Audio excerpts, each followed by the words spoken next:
The next synth sound is the main sort of atmosphere synth.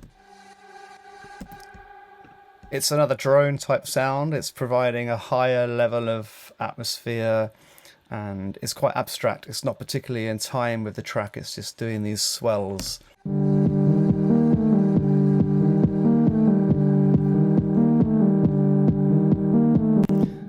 Giving a bit more of a techno texture to something that's slightly more 80s sounding and a bit more kind of happy. So I like that. It's got a nice, quite a happy kind of riff, and then it's got this dark, brooding, impending sound. So this is the sound from the synth.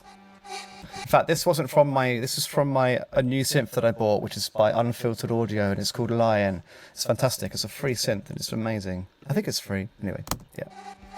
This is the sound. Because this actually feels like quite a close-up sound still, with all that high end and being dry.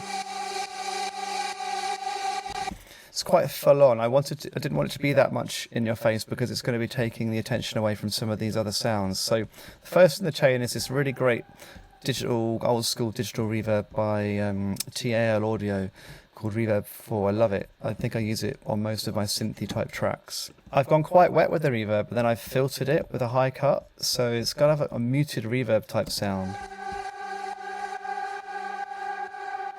That's with it on. This is without it on. It really is pushing it into the background and filtering it. Already quite a lot of width on the sound, but I wanted more width for this tune, so I put the utility plugin on from Ableton and I've whacked the width up quite a lot. Just separates the left and the right a bit more. Next up, an EQ, doing a mid cut and a low cut. That would have been to make it sound less powerful. There's a couple of frequencies in there that were being a bit too unruly. So you can look at that one there I'm putting down there.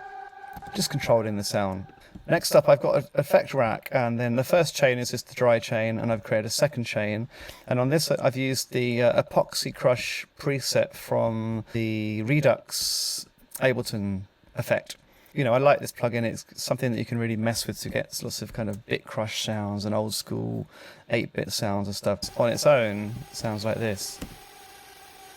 Like really industrial and like got lots of high-end fizz. If I combine the two, and crank it up a little bit.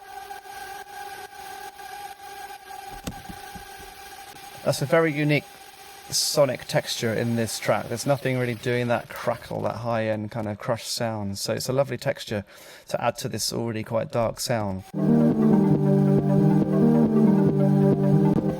And it's just giving a little bit of wind, like a little bit of airy type texture. And as that fades out, it's really cool. Listen to this as it fades out. As the signal gets less, you can hear that reverb chain just being completely destroyed by the bit crusher.